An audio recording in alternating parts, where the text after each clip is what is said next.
कई बार बताया जाता है कि इस कंपनी को एक बड़ा सा ऑर्डर मिल गया है। एक स्टॉक के साथ भी ऐसा पिछले साल में हुआ है जिस वजह से उसने बहुत हाई रिटर्न्स दिए हैं। आप सभी लोगों के मुंह में उस स्टॉक का नाम हमेशा रहता है। अगर गैस कर सकते हो तो कमेंट बॉक्स पे गैस करना मैं कौन से स्टॉक की बात कर रहा हूं। तो उस स्टॉक से रिलेटेड पिछले साल बहुत सारी न्यूज आई कि इस स्टॉक को बहुत बड़ा ऑर्डर मिल गया है, एक नया ऑर्डर कंपनी को आ गया है, इस वजह से कंपनी के जो रिटर्न्स हैं वो इतने बढ़ जाएंगे, सेल्स इतनी बढ़ जाएगी। ऐसे बहुत सारे आर्टिकल्स आते गए और जैसे जैसे आर्टिकल्स आते गए उस स्टॉक ने एक साल में 150% से भी ज्यादा के रिटर्न्स दे दिए। जबकि उस कंपनी की जो सेल्स थी उसमें पिछले एक साल में सिर्फ 4% के आसपास की ग्रोथ आई थी और जो उसके पिछले क्वार्टर की सेल्स थी वो तो 6% के रेट से डिक्लाइन हुई थी। लेकिन उसके बाद भी कंपनी ने 150% से ज्यादा के रिटर्न्स दे दिए। रीजन था न्यूज। अब ये तो एक पॉजिटिव एग्जांपल मैंने आपको दिया, इसका एक नेगेटिव एग्जांपल देता हूं और यहां पे तो मैं आपको स्टॉक का नाम भी बताऊंगा बट उसे सिर्फ एग्जांपल की तरह लेना।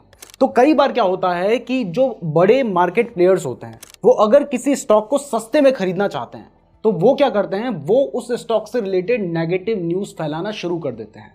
जो प्राइस बढ़ाना चाहते हैं वो उससे रिलेटेड पॉजिटिव न्यूज फैलाते हैं और जब वो प्राइस घटाना चाहते हैं तब वो उस स्टॉक से रिलेटेड नेगेटिव न्यूज फैलाना शुरू कर देते हैं, जिसके बाद उन्हें वो स्टॉक सस्ता मिल जाएगा और वो उस स्टॉक को सस्ते में खरीदकर महंगे में बेच देंगे। तो इसका मैं आपको एक एग्जांपल देता हूं, इसे एग्जांपल की तरह ही लेना। मैं कोई भी न्यूज को वेरीफाई नहीं कर रहा हूं या फिर डिक्लाइन नहीं कर रहा हूं, मैं आपको सिर्फ एक एग्जांपल दिखा रहा हूं, समझा रहा हूं कि किस तरीके से मार्केट में आप लोगों को झूठ बोलकर आपका बेवकूफ बनाया जाता है। तो एक स्टॉक है पॉलीकैब, क्लियर कर दूं कि ये सिर्फ एक एग्जांपल है। तो इस स्टॉक में क्या हुआ था, आपको जनवरी के टाइम पर, even to be very exact 9 जनवरी को एक न्यूज आई थी जिसमें कहा गया था कि इस कंपनी के ऊपर आईटी डिपार्टमेंट की रेड पड़ी है जिसमें 200 करोड़ रुपए का टैक्स इवेजन पाया गया है। जिसके बाद इसके शेयर की जो प्राइस थी वो 9 जनवरी को 7% गिर गई।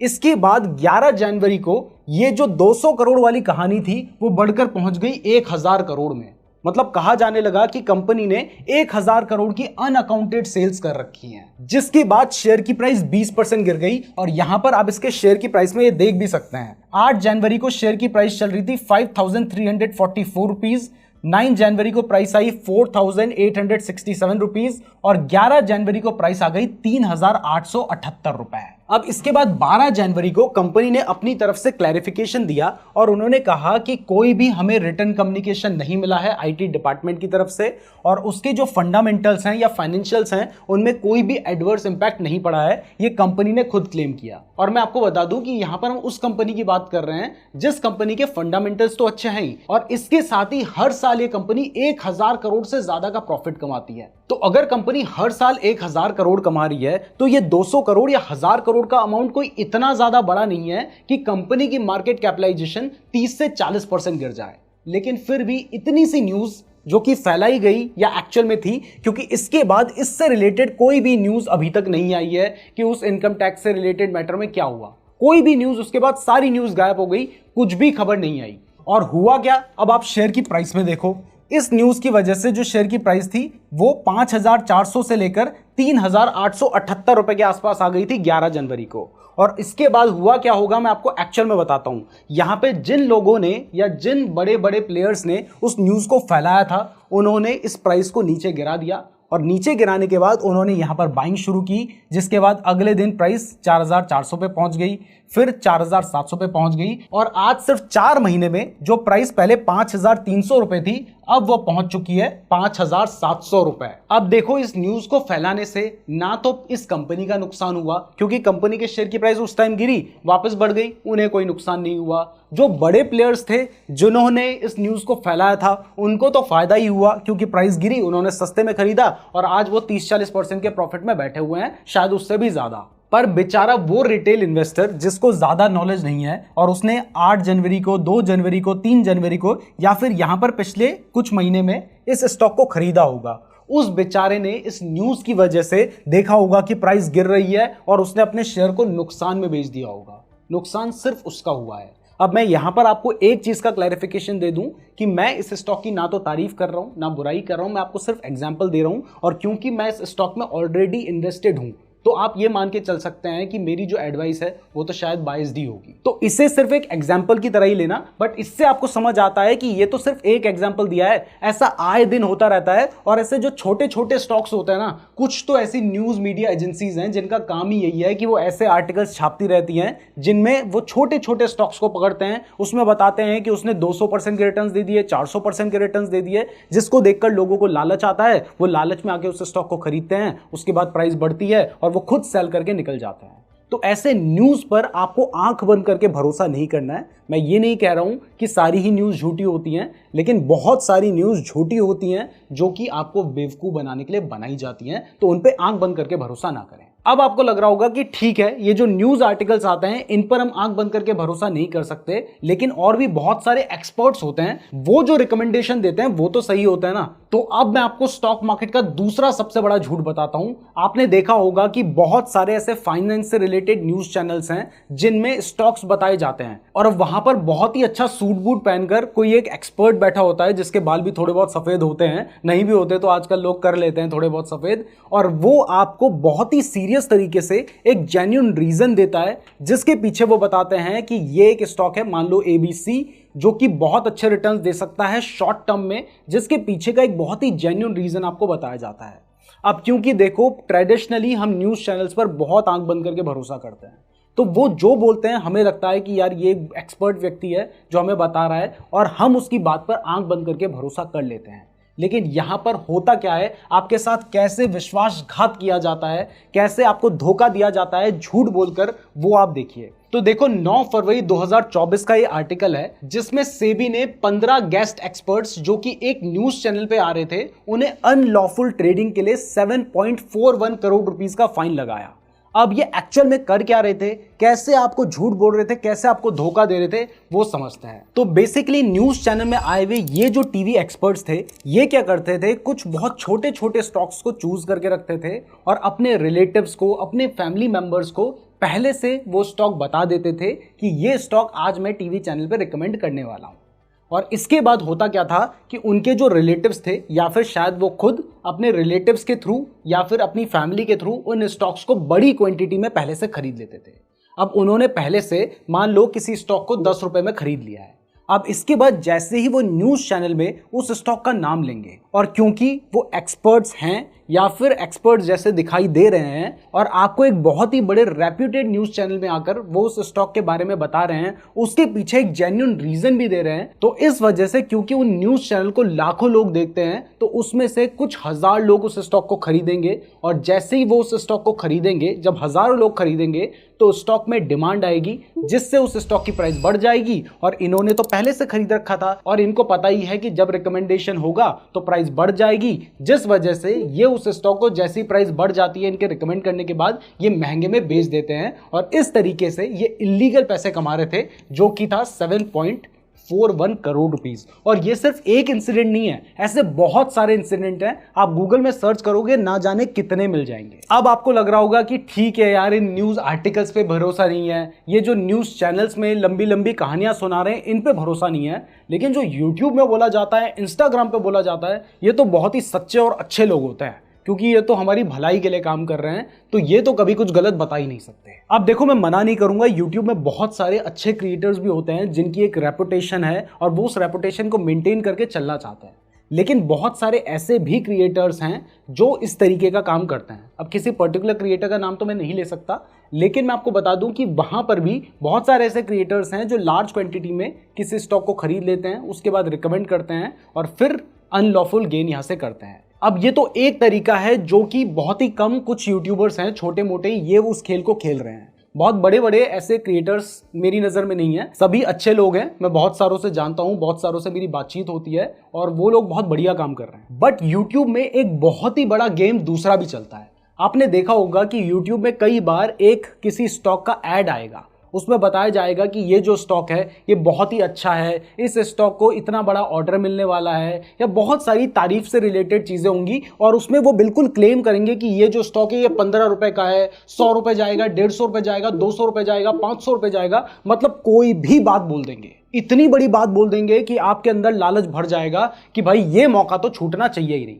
और ये किया जाता है यूट्यूब में एड्स के थ्रू। अब यहां पर भी वो सेम गेम खेलते हैं, वो उस एड को रन करने से पहले उस स्टॉक को बहुत हैवी क्वांटिटी में खरीद लेते हैं और उसके बाद जैसे ही वो एड्स चलाना शुरू करते हैं लाखों लोगों के पास वो वीडियो पहुंचती है। और यहां पर एक बात का ध्यान रखो कि जब आपको कोई ऐड दिखाया जा रहा है, लाखों लोगों तक उस वीडियो को पहुंचाया जा रहा है ना, जिस वजह से उस पर लाखों रुपए खर्च भी होते हैं, तो इतना भला इंसान कौन है जो अपनी जेब से लाखों रुपए लगाकर आपको एड्स के थ्रू किसी स्टॉक के बारे में बता रहा है और बोल रहा है कि खरीदोगे तो तुम्हारा पैसा इतना गुना हो जाएगा। वो खुद अपना वो पैसा जो एड में लगा रहा है उसको वहां क्यों नहीं लगाता? क्योंकि उसने पहले से वो पैसे लगा रखे हैं। अब वो एड्स के थ्रू आपको बता रहा है कि ये स्टॉक अच्छा है, जिससे आपके अंदर लालच आएगा और उसने उस स्टॉक को पहले से खरीद रखा है, तो आप उस स्टॉक को खरीदना शुरू करेंगे, जिससे उस स्टॉक की डिमांड बढ़ेगी और डिमांड बढ़ेगी तो उसकी प्राइस बढ़ जाएगी और जब प्राइस बढ़ जाएगी तो उसने सस्ते में खरीदा था वो महंगे में बेच देंगे। इस तरीके से पहले वो एक स्टॉक को पंप कर रहे हैं और आगे जाके आपको डंप कर रहे हैं। मतलब आखिर में आपका नुकसान हो जाएगा और आप उसमें फंसे के फंसे रह जाएंगे। तो ऐसे भी अगर कोई एड्स के थ्रू आप तक स्टॉक पहुंचता है तो उस पर बिल्कुल भी भरोसा न करें और कोई भी स्टॉक खुद से आंख बंद करके भरोसा नहीं करना है। खुद से उस पर एनालिसिस करो, रिसर्च करो। अगर आपको एनालिसिस करना नहीं आता है, स्टॉक्स को कैसे सेलेक्ट करना है, उनका फंडामेंटल एनालिसिस कैसे करना है, ये सब नहीं आता है, तो बहुत सारी चीजें हमने हमारी यूट्यूब चैनल पे फ्री में भी सिखाई हैं। लेकिन अगर आप बिल्कुल बेसिक से लेकर एडवांस तक का स्टॉक मार्केट सीखना चाहते हैं तो इसके ऊपर हमने एक 46 लेक्चर्स का कोर्स बना रखा है, जो कि बेसिकली एक इन्वेस्टिंग के ऊपर कोर्स है और उसमें आपको स्टॉक मार्केट के बेसिक्स भी पता चलते हैं और स्टॉक मार्केट का जो एडवांस चीजें हैं वो भी पता चलती हैं। तो उसको आप हमारे ऐप नीरज जोशी पे बाय कर सकते हैं, लिंक डिस्क्रिप्शन पे भी दिया गया है, या फिर आप प्ले स्टोर से डायरेक्टली हमारा ऐप नीरज जोशी को डाउनलोड कर सकते हैं। अब इसके बाद चौथा सबसे बड़ा झूठ जो आपसे बोला जाता है वो बोला जाता है स्टॉक टारगेट्स की फॉर्म में। आपने देखा होगा कि बहुत सारे ब्रोकरेज हाउस, रेटिंग एजेंसीज और भी बहुत टाइप की जो एजेंसीज हैं वो बताती हैं कि इस स्टॉक की बाय प्राइस ये है, टारगेट ये है और वो सेबी रजिस्टर्ड है, तो वो ये बता भी सकते हैं, उसमें कोई बुराई नहीं है। लेकिन कुछ टाइम बाद ही देखोगे अगर उस स्टॉक की प्राइस गिर जाएगी तो वो अपने टारगेट को रिवाइज कर देंगे, अगर टारगेट अचीव हो जाएगा तो फिर उस टारगेट को बढ़ा देंगे। अरे ऐसे टारगेट का फायदा ही क्या है जिसको तुम बार बार चेंज कर रहे हो और प्राइस देखने के बाद चेंज कर रहे हो? टारगेट तो वो होगा ना जिस पे तुम्हें पता है कि कॉन्फिडेंस के साथ पहुंचेगा, चाहे प्राइस गिरे भी, तब फिर अपना टारगेट क्यों बदल लेते हो? और ये जो टारगेट्स होते हैं वो होते हैं उनके 3 महीने, 4 महीने, 6 महीने बाद के लिए, और अगर प्राइस 1 महीने बाद ही गिर जाए तो फिर टारगेट बदल जाएगा। तो ऐसे जो स्टॉक्स के टारगेट्स होते हैं इनको सिर्फ आपने एक रेफरेंस के रूप में यूज करना है, उसमें उसके पीछे का जो रैशनली दिया है उसको आपने समझना है।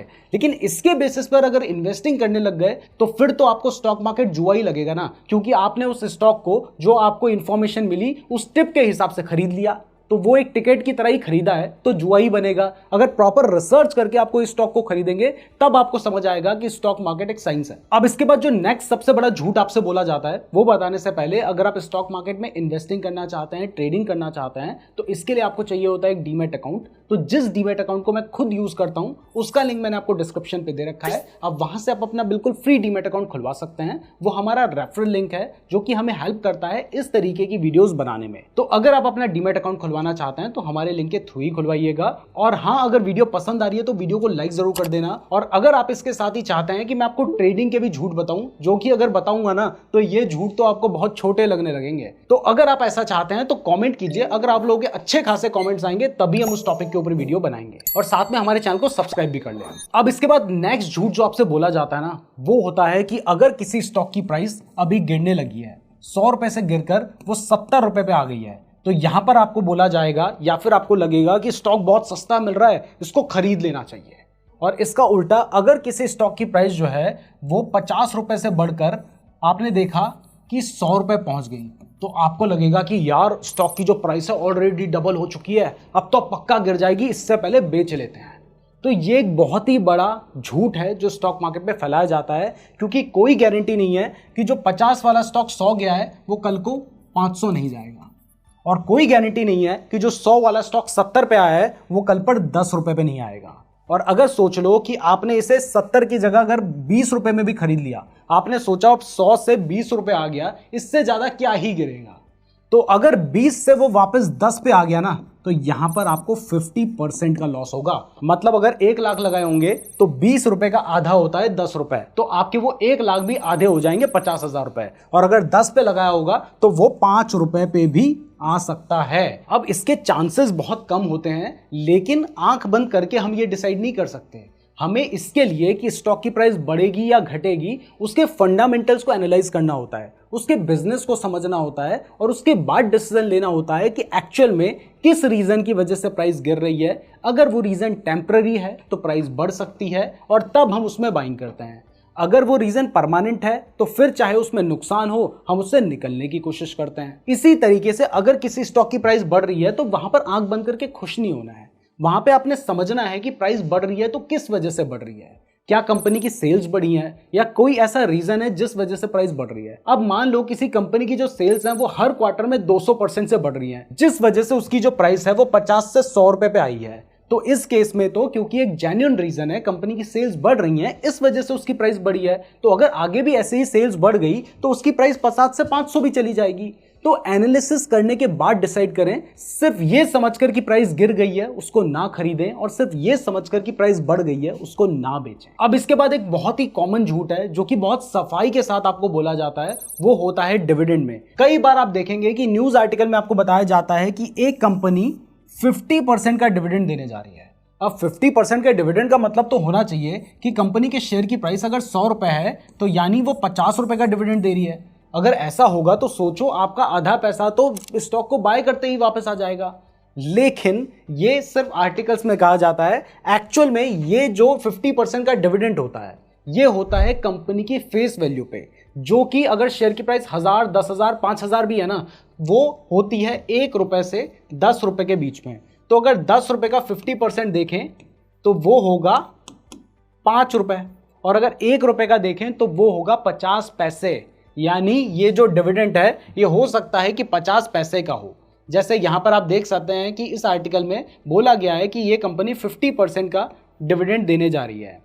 अब आपको दिखाया जा रहा है कि एक्चुअल में वो डिविडेंड कितना है, 5 रुपीज पर शेयर है। जबकि जिस वक्त का ये आर्टिकल है उस टाइम पर इस शेयर की जो प्राइस थी वो लगभग 80 रुपए के आसपास पे चल रही थी। तो अगर कभी आपको डिविडेंड में दिखाई देता है कि कंपनी 50%, 100%, 150%, 200% का डिविडेंड दे रही है, तो उसको देखकर आंख बंद करके उस स्टॉक को मत खरीद लेना। देख लेना कि उस कंपनी का जो डिविडेंड यील्ड है वो कितना है, या फिर वो कंपनी पर शेयर पे कितने रुपए का डिविडेंड दे रही है, और तब कंपेयर करके देखना कि एक्चुअल में आपको कितने परसेंटेज का डिविडेंड मिल रहा है। और यहां पर एक और इंपॉर्टेंट बात आपको बता दूं कि कई बार आपको दिखाया जाता है डिविडेंड को एक फिक्स्ड इनकम की फॉर्म में, और ऐसा शो किया जाता है, डायरेक्टली कोई नहीं बोलता लेकिन ऐसा शो किया जाता है जैसे आप हर महीने 15-20 हजार रुपए डिविडेंड से कमा सकते हैं। तो मैं साफ साफ बता दूं, देखो अगर आपको हर महीने 15-20 हजार रुपए डिविडेंड से कमाना है ना, तो 1 करोड़ रुपए से ज्यादा की आपकी इन्वेस्टमेंट होनी चाहिए, और उसके बाद भी आपको हर महीने 15 से 20 हजार रुपए मिलेंगे, इसकी कोई गारंटी नहीं है। क्योंकि ज्यादातर कंपनी साल में एक बार ही डिविडेंड देती हैं, जो कि एक्चुअल शेयर प्राइस का सिर्फ 1 से 2% होता है। कुछ ऐसी कंपनी होती हैं जो पूरे साल में कभी भी डिविडेंड नहीं देती, और कुछ ऐसी कंपनीज होती हैं जो साल में 2 से 3 बार डिविडेंड दे देती हैं, लेकिन वो भी ओवरऑल देखोगे तो शेयर की प्राइस के 2-3% से ज्यादा नहीं होगा। तो अगर आपने 1 करोड़ रुपए इन्वेस्ट किए होंगे और सारे डिविडेंड वाले स्टॉक्स होंगे, तब आप साल के 2 से 3 लाख रुपए डिविडेंड से कमा पाएंगे, मतलब महीने के 15 से 20 हजार रुपए। और यहां पर भी एक और इंपॉर्टेंट बात आपको बता दूं कि कई बार ऐसा देखा जाता है कि आपने जिस स्टॉक में इन्वेस्ट कर रखा है, जैसे ही वो कंपनी डिविडेंड दे देती है और उसका जो शेयर है वो एक्स डिविडेंड हो जाता है, उस टाइम पर शेयर की जो प्राइस होती है ना, वो लगभग उतना ही गिर जाती है। यानी डिविडेंड इधर से तो मिल जाएगा, लेकिन इधर से शेयर की प्राइस घट जाएगी टेम्पररी टाइम के लिए। कई बार ऐसा नहीं भी होता। तो डिविडेंड को एक फिक्स्ड इनकम की गारंटी के फॉर्म में मत देखो। डिविडेंड एक अच्छी चीज है लेकिन वो गारंटी नहीं है। और अगर आपको स्टॉक मार्केट के बारे में सीखना है तो हमारे चैनल पे आप वीडियोस को देखकर सीख ही सकते हैं। उसके लिए आप हमारे चैनल को सब्सक्राइब भी कर सकते हैं, और डिटेल में स्टॉक मार्केट इन्वेस्टिंग को सीखना है तो हमारे कोर्स को भी चेकआउट कर सकते हैं। लेकिन अगर आप स्टॉक मार्केट में इन्वेस्टिंग करना चाहते हैं, ट्रेडिंग करना चाहते हैं, उसके लिए डीमैट अकाउंट तो चाहिए होगा। तो वो डीमैट अकाउंट लिंक डिस्क्रिप्शन पे दिया गया है, वहां से फ्री में खुलवा लेना। और अगर आप ट्रेडिंग के झूठ जानना चाहते हैं, किस तरीके से ट्रेडिंग में बेवकूफ बनाया जाता है, तो वो वीडियो तो बहुत ही इंटरेस्टिंग होने वाली वाली है, लेकिन उसके लिए आपने इस वीडियो को शेयर करना है और साथ ही साथ यहाँ पर अच्छे खासे कमेंट्स करने हैं। अगर वीडियो में अच्छे खासे कमेंट्स आएंगे तभी हम इस टॉपिक के ऊपर वीडियो बनाएंगे। और अगर आप स्टॉक मार्केट के बारे में बिल्कुल बेसिक से सीखना चाहते हैं तो आप ये वाली वीडियो को देख सकते हैं, और अगर आप ट्रेडिंग के बारे में डिटेल में सीखना चाहते हैं तो फिर ये वाली वीडियो को देख सकते हैं। बनवा दिया आपने है फूलों की